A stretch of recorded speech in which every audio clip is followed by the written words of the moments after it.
그때 모세가 요단 이쪽 해 돋는 쪽에서 세 성읍을 구별하였으니 이는 과거에 원한이 없이 부지중에 살인한 자가 그곳으로 도피하게 하기 위함이며 그중 한 성읍으로 도피한 자가 그의 생명을 보전하게 하기 위함이라.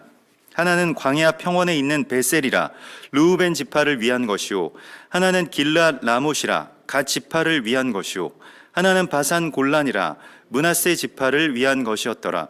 모세가 이스라엘 자손에게 선포한 율법은 이러하니라. 이스라엘 자손이 애굽에서 나온 후에 모세가 증언과 규례와 법도를 선포하였으니 요단 동쪽 벳볼 맞은편 골짜기에서 그리하였더라. 이 땅은 헤스본에 사는 아모리 족속의 왕 시온에게 속하였더니 모세와 이스라엘 자손이 애굽에서 나온 후에 그를 쳐서 멸하고 그 땅을 기업으로 얻었고 또 바산왕 옥의 땅을 얻었으니 그 두 사람은 아모리 족속의 왕으로서 요단 이쪽 해 돋는 쪽에 살았으며 그 얻은 땅은 아르논 골짜기 가장자리의 아로엘에서부터 시온산 곧 헤르몬 산까지요 요단 이쪽 그 동쪽 온 아라바니 비스가 기슭 아래 아라바의 바다까지이니라. 아멘. 이번 주에 하나님께서 바에트 하난이라고 하는 말씀을 주시면서 아주 간절한 소망, 또 간절한 간청, 하나님 나라에 대한 그러한 갈망을 우리에게 보여주시고 또 우리 안에서 회복시키시기를 원하십니다. 또 특별히 이 바에트 하난이 있는 그 주간에는 우리가 성경에서 잘 알 수 없지만 그러나 유대인들에게는 이게 여호와의 절기 외에도 몇 가지의 이렇게 절기가 있는데 그중에 가장 슬픔의 어떤 절기라고 할 수 있는 티샤브 아브, 아부월 9일이 속하게 됩니다. 보통 이 바에트 하난과 연결돼서 아부월 9일이 이렇게 있게 됩니다. 그래서 아부월 9일은 이제 이스라엘의 가장 슬픔의 날이고 성전이 2번 무너졌던 날이고 이스라엘 많은 유대인들이 학살당한 그러한 날이 됩니다. 그래서 최근에 이르기까지 유대인들이 어떤 그 지역에서 쫓겨나거나 아니면 큰 어떤 학살이나 테러를 당하거나 이러한 일들이 계속 아부월 9일에 그렇게 반복해서 일어나고 있고 이것에 대하여서 이제 유대인들 검은 상복을 입고 통곡의 벽 앞에 모여서 정말 울부짖으면서 하나님 앞에 기도하는 날이죠. 금식하면서 기도하고요. 또 그렇게 그들의 이 멸망과 넘어짐이 또 우리의 그 풍성과 또 우리의 이 삶의 어떤 그 시작점이 되었다라고 하는 것이 또한 우리에게 있어서는 이제 빚진 자의 어떤 심령을 회복하는 그러한 날이 되어야 할 것입니다. 그래서 그것이 이제 이 수요일부터 이제 시작이 되겠는데요. 하루 동안 유대인들이 이렇게 금식하면서 통곡하면서 또 우리는 이방인으로서 이제 유대인들에게 빚진 자의 마음을 또 그들의 어떤 고난에 대해서 또 우리가 이 십자가의 이름으로 또 교회의 이름으로 핍박하고 저주했던 것을 이제 다시 돌이키게 해달라고 하는 그러한 간구를 드리는 그러한 날로 이렇게 하나님께서 우리에게 보여주시고 있습니다. 그리고 그러한 아부월 9일의 이야기가 이렇게 아부월 9일의 절기가 끝난 그 이후에 첫 번째의 이 샤밧을 샤밧 나하무라고 해서 위로의 샤밧이라고 하는 그러한 샤밧으로 특별하게 세웁니다. 샤밧의 몇 번의 샤밧들은 그런 특별한 이름을 갖고 있는데요. 그래서 이스라엘을 위로하고 또 이스라엘을 너희는 그 백성을 위로하라 이렇게 우리에게 말씀을 하셨죠. 그들에게 물론 하나님께서 위로를 주시지만 우리가 또한 이방인으로서 이렇게 위로하는 그러한 사명을 하나님이 우리에게 또한 맡겨주십니다. 또 그것으로 인하여서 서로가 서로에게로 마음이 돌이켜지는 한 세 사람의 이야기가 이제 시작될 것입니다. 오늘 하나님께서 말씀을 하실 때 이 모세가 요단 이쪽 해 돋는 쪽에서 새 성읍을 구별하였으니 이렇게 되어 있습니다. 그래서 해 돋는 쪽에서 하나님의 나라를 살아가는데, 하나님의 땅을 살아가는데, 그 요단 동편 지파들이 이 성읍을 짓지 않습니까? 근데 그 성읍을 짓는 그러한 이야기가 뭐 민수기의 그 마지막 그 장면 가운데 우리 있죠. 그래서 요단 동편에 그 두 지파 반이 와서 그런 성읍을 짓게 되었다라고 하는 것을 우리가 알고 있는데요. 그런데 오늘 주님께서 말씀하시는 것은 모세가 요단 이쪽 해 돋는 쪽에서 새 성읍을 구별하였으니 이렇게 되어 있습니다. 그래서 그 땅을 세우는 데 있어서 첫 번째로 무엇을 했냐면 그 새 성읍을 구별하는 것으로부터 하나님의 땅을 시작합니다. 그 모든 하나님의 역사의 시작이 어디에서부터 시작이 됐느냐? 구별에서부터 시작된다는 것입니다. 이거 마달이라고 하는데요, 구별을. 그런데 이 구별이 하나님이 세상을 창조하실 때 그 구별을 하심으로써 창조를 하시죠. 그래서 이 빛이 있으라 하실 때 그 빛이 있었는데, 근데 그냥 그 빛의 어떤 그 존재만을 말씀하시지 않고 그것을 구별하십니다. 그래서 창세기 1장 4절에 보면 빛이 하나님 보시기에 좋았더라. 하나님이 빛과 어둠을 구별하사 이렇게 되어 있죠. 그래서 하나님이 빛을 낮이라 부르시고 어둠을 밤이라 부르시니라. 저녁이 되고 아침이 되니 이는 첫째 날이니라. 구별로부터 시작된 이야기가 창조의 역사입니다. 그래서 창조와 거룩은 모두 다 구별을 통해서 이루어집니다. 구별한다라고 하는 것이 무엇이겠습니까? 낮과 밤을 구별한다. 또 물과 물을 나뉘게 해서 하늘의 물과 땅의 물을 나뉘게 하시고 또 땅의 물들을 이리저리 또 구별하셔서 묻이 드러나게 하시고요.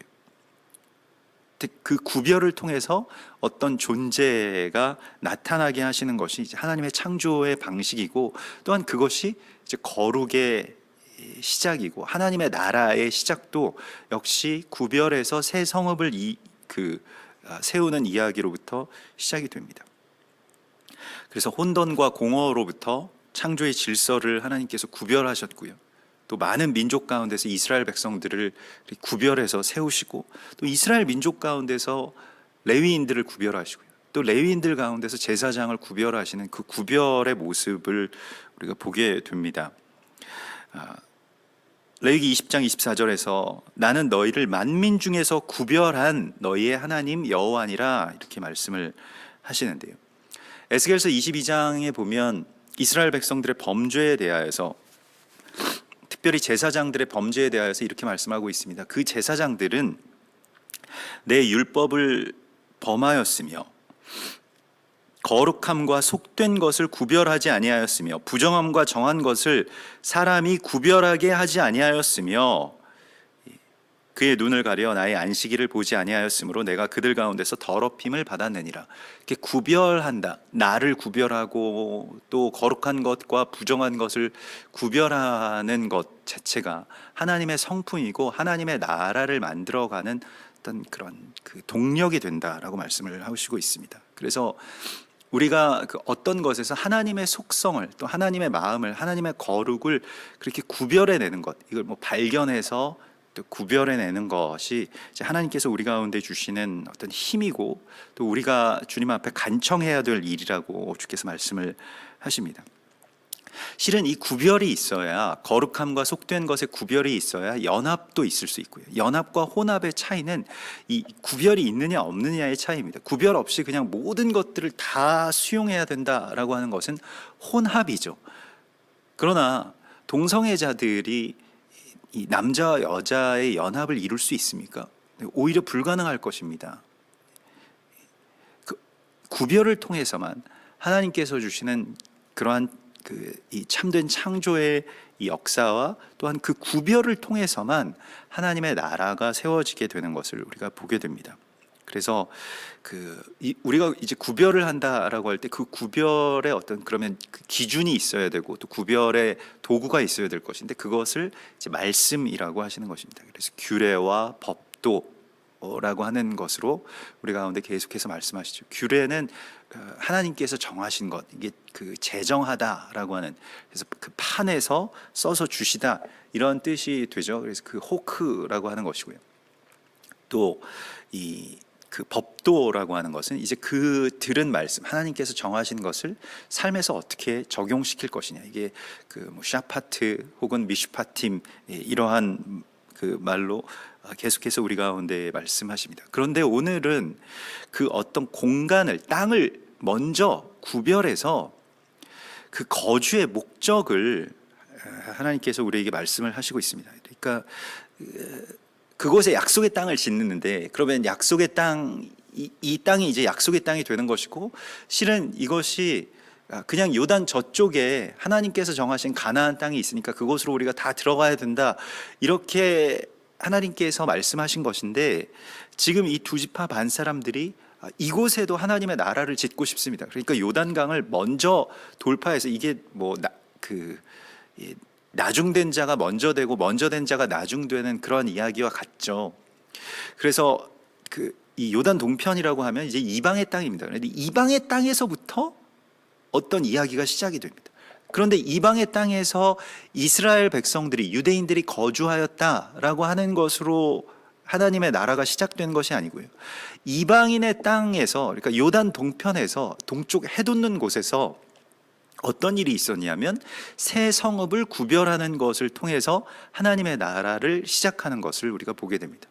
이 새 성읍은 또 거주의 가옥이 아니었습니다. 우리가 보통 글쎄요, 어떤 곳에 이제 거주한다라고 할 때 그 거주의 목적이 무엇이겠습니까? 그냥 내가 살아갈 어떤 집, 뭐 주택, 혹은 뭐 어떤 곳에 내가 여기에 살아가는 이유가 뭐 교통이 좋다, 뭐 학교가 있다, 뭐 병원 시설이 잘 돼 있다, 뭐 치안이 좋다, 뭐 이러한 이 여러 가지 이유가 되겠습니다만은, 하나님의 백성들에게 있어서의 거주의 목적은 이 도피성을 구별해서 세우기 위함입니다.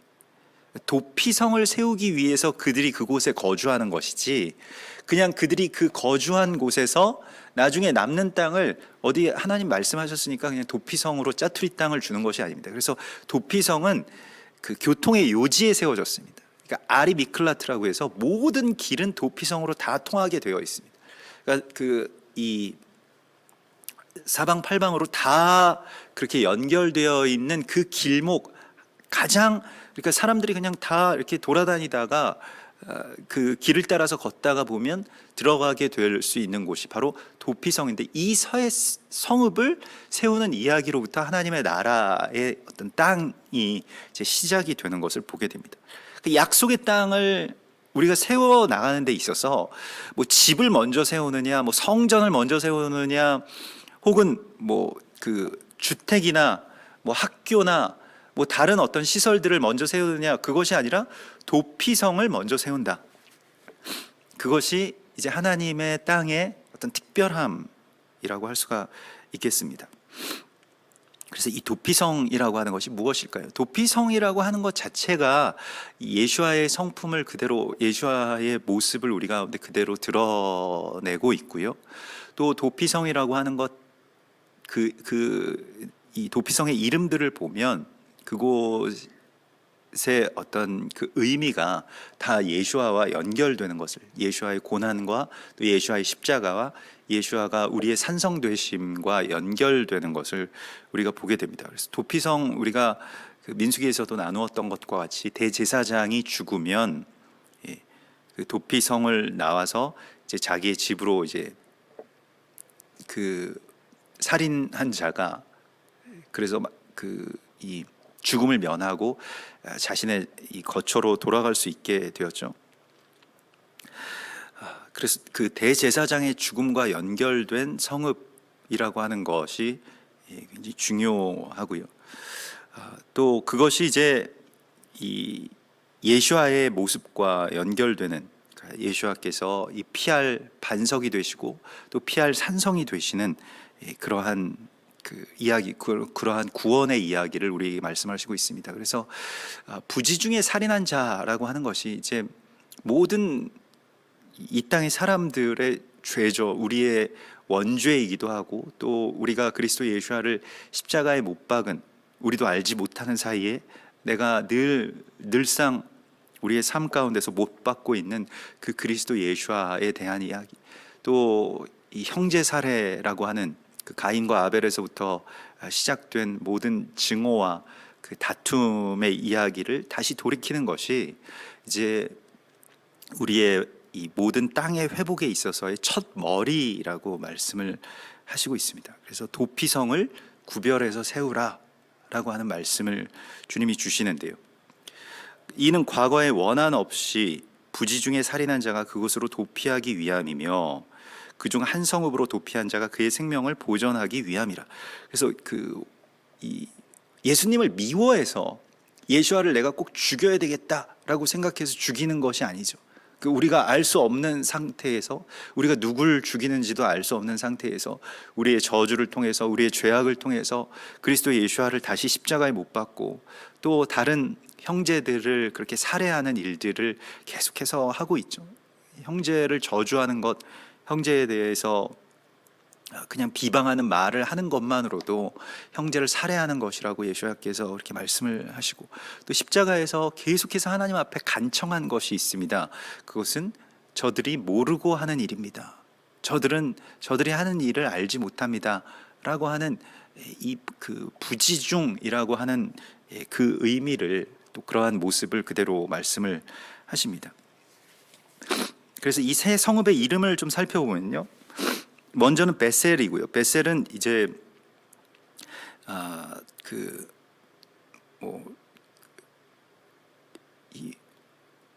완전히 차단하고 구별한다 이런 뜻이 있습니다. 그러니까 이걸 뭐라고 표현하냐면, 우리가 금광 같은 데서 금을 발견하게 되면 이제 더 이상 손대지 마. 그래서 우리가 노다지라고 하는 말이 노터치에서 나왔다고 하지 않습니까?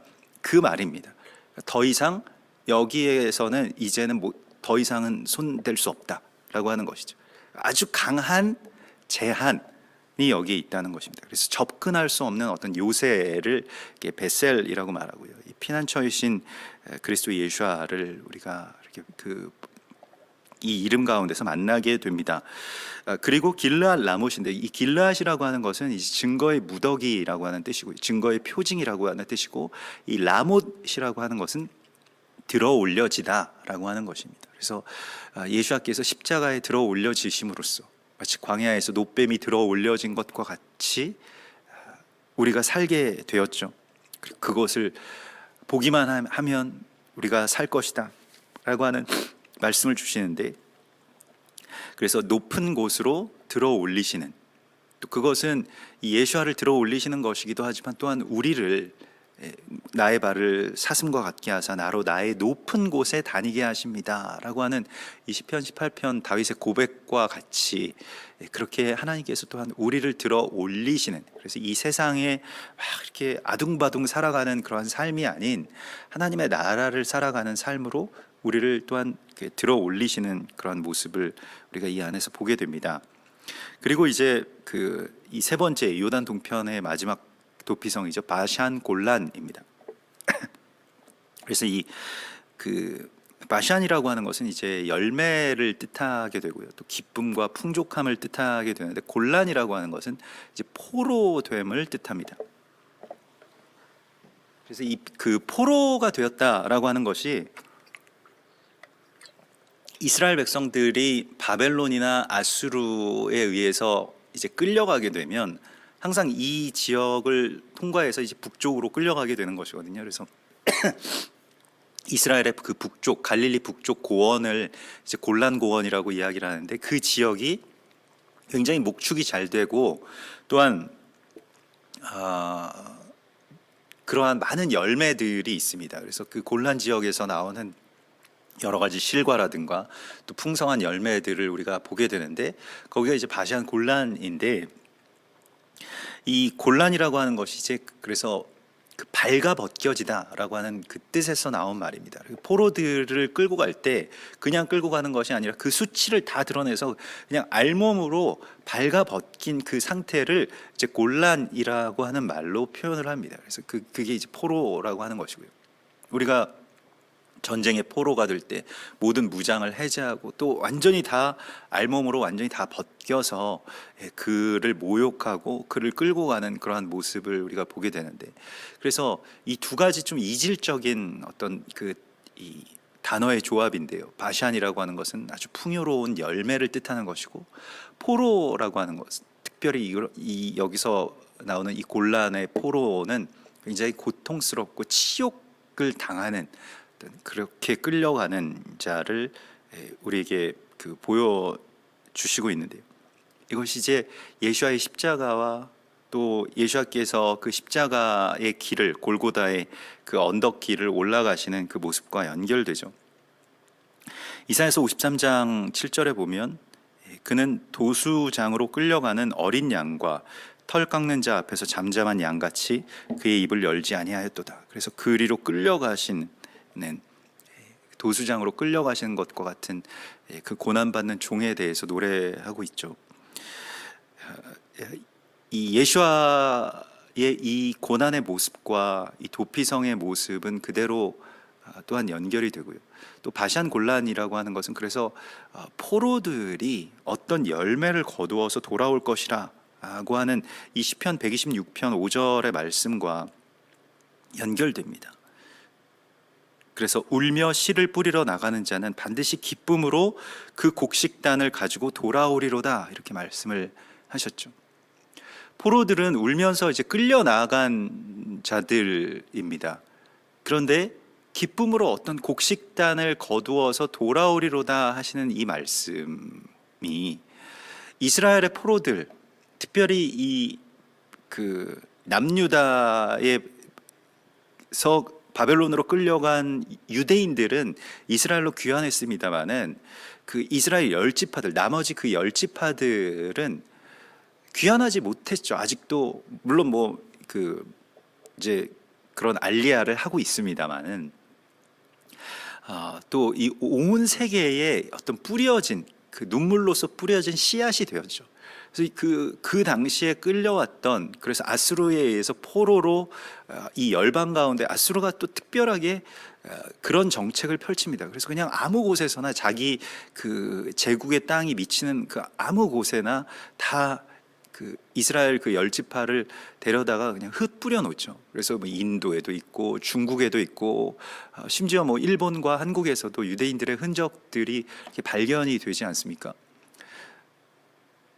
혈통적인 것들이 이제 어떤 의미가 있다고 보기에는 너무 많은 세월이 흘렀습니다마는, 그러나 그들이 포로가 되어서 흩뿌려진 바로 그 땅들이 다 하나님의 약속이 심겨진, 하나님의 백성들이 씨앗으로 심겨진 곳이고, 그곳에서 이제 하나님의 열매를 거두어서 돌아오게 될 것이다, 다시 그리를 통해서 돌아오게 될 것이다 라고 하는 그러한 말씀이 바로 시편 126편의 말씀입니다. 이것이 울며 씨를 뿌리러 나가는 자의 모습입니다. 그래서 이 도피성이 그 요단 동편에 세 개가 있고 또 가나안 땅에 이제 세 개가 있게 되죠. 가나안 땅의 세 개는 우리가 오늘 여기에서는 언급되지 않습니다만 게데스와 세겜과 헤브론, 여기에 이제 도피성을 세 개를 세우게 되고요. 여기 다 교통의 요지들이고요. 모든 도피성은 하룻길로 도달할 수 있는 곳입니다. 그러니까 어떤 지역에 있든지 하루 안에 들어갈 수 있는 곳이 이제 도피성이고요. 그러니까 보통 일반적으로 한 30km 내외가 된다고 하는데요. 어떤 갈림길에서는 항상 그 도피성, 미클라트라고 하는 이 도피성의 표지를 이렇게 세워놓게 되어 있고, 그 도피성으로 들어가는 길의 폭을 약 14m가 되는 폭의 이 도피성을 이렇게 세우게 되고, 이스라엘 남자들이라면 항상 이 절기가 되기 전에 이 도피성의 길을 이렇게 수축하게 되어 있었습니다. 그래서 다시 정비하고 다시 그 길을 만들어야 되는 그런 사명이 있다라고 말씀을 하셨는데, 하나님의 백성들이 그 길을 예비하는 자로서 우리에게도 말씀을 하셨죠. 그래서 이 도피성은 또한 그 교회가 됩니다. 교회가 그러한 도피성의 사명이 있음을 하나님 말씀하십니다. 이것을 먼저 세우라고 말씀하시고, 이것 때문에 우리가 거주하는 것이고, 이 도피성을 세우기 위한, 구별하기 위한 사명을 하나님께서 우리에게 먼저 가지라고 말씀을 하시고 있습니다. 우리가 이 땅 가운데서 지금도 뭐 땅에 대해서, 뭐 부동산에 대해서 여러 가지 어떤 이야기들이 나오고, 참 많은 사람들이 뭐 고통도 받고, 또 여기에 대해서 많은 어떤 그런 그 이해들이 얽혀 있기 때문에요. 근데 뭐 어제 그 소설가인 그 김훈 작가의 글을 뭐 어떤 신문에서 우연히 보게 되었는데, 이게 천상병과 이사야라고 하는 제목이었습니다. 그래서 그 천상병 시인이 집에 대해서 쓴 시가 있는데, 나는 결혼을 하였는데 왜 집이 없는가, 뭐 이렇게 시작되는 그런 그 시였습니다. 그래서 나는 하늘에 대고 집을 달라고 소리쳤다, 뭐 이렇게 되는 그러한 그 천상병 시인이 결혼을 한 후에 어디에 거처가 없는 그러한 그 이 답답함과 아픔을 그렇게 토로한 그런 울부짖는 그런 시였는데요. 근데 성경에도 이사야서에 그런 말씀이 나온다는 거예요. 그래서 이사야서 이 5장에 보면 이 사람들이 가옥에 가옥을 잇고 전토에 전토를 잇는다. 이것이 무엇이냐면 집에 집을 더하고 또 땅에 땅을 더해서 살아가는 이 사람들은 이 땅에서 저주를 받고 끊어질 것이다 라고 하는 하나님의 말씀이 그대로 이 땅에서 실현되고 있는 것이 아닌가라고 하는 어떤 탄식을 또 이 시대의 어떤 작가라고 할 수 있는 김훈 작가가 이렇게 인용해서, 성경의 말씀을 인용해서 이렇게 그 써놓은 글을 보게 되었습니다. 그래서 지금도 굉장히 우리가 그 어떤 이 땅의 거의 막바지에 도달했다고 볼 수가 있겠는데요.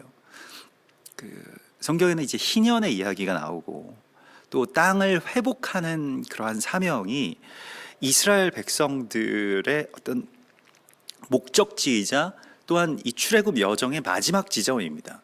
우리가 이 땅을 회복해야 되는 사명이 있게 되는데, 그 땅의 회복이라고 하는 것에 있어서 사람들이 자기의 욕망으로 이 땅을 삼켜버리게 되면 이런 도피성들에 무엇을 세우겠습니까?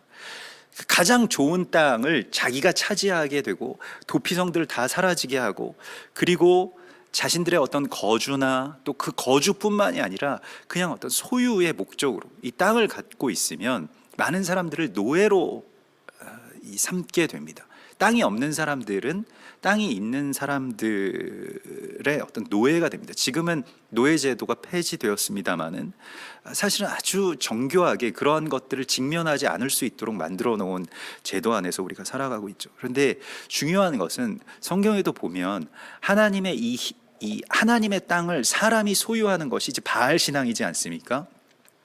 그러니까 우리가 이 땅에 그 바알 신앙이 아주 그 창궐한 이 땅 가운데서 살고 있고, 그것을 늘 우리가 그 부정하면서 내가 살아가고 있습니다만은, 그러한 일들이 굉장히 심각해지면 항상 하나님께서 사람이 희년을 선포하지 못하면 하나님이 강제적인 어떤 희년을 선포하시는데, 그러한 일들이 이스라엘의 역사에서는 계속 반복되면서 한 세대 또 두 세대 걸쳐서 70년, 100년 이러한 주기로 계속해서 나타나는 어떤 전쟁으로 그러한 일들이 나타나게 됩니다.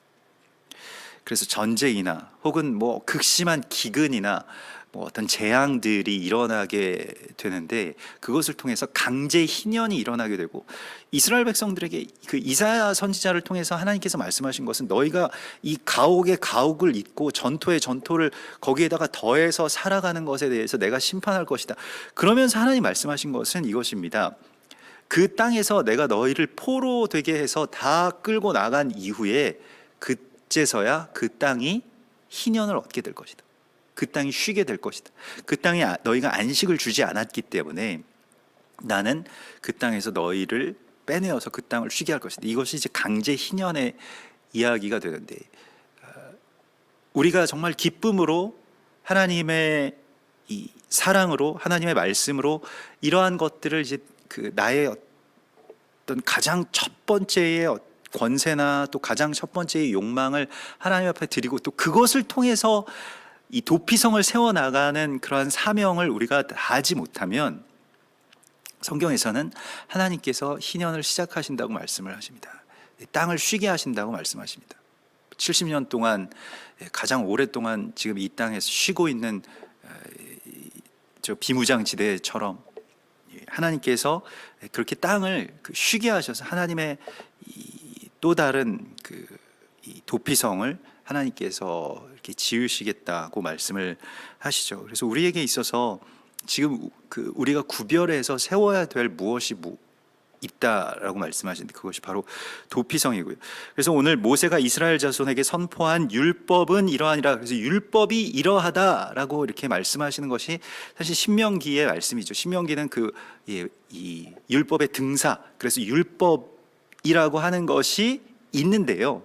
그런데 그 율법이 등사되어서, 그러니까 율법이 복제되어서 그 율법을 그대로 살아가는 사람들의 삶에 대해서 말씀을 하시고 있는 것입니다. 그래서 율법은 이러하다라고 할 때 이러하다라고 하는 것이 이제 바조트라고 하는데, 이 베조트라고 하는 말의 이 조트는 어린 양에서 나옵니다. 그래서 제라고 하는 말이 이제 어린 양에서부터 나오는 말이에요. 이렇게 율법은 어린 양과 같다, 이렇게 감추어진 어떤 의미가 있다고 볼 수가 있겠습니다.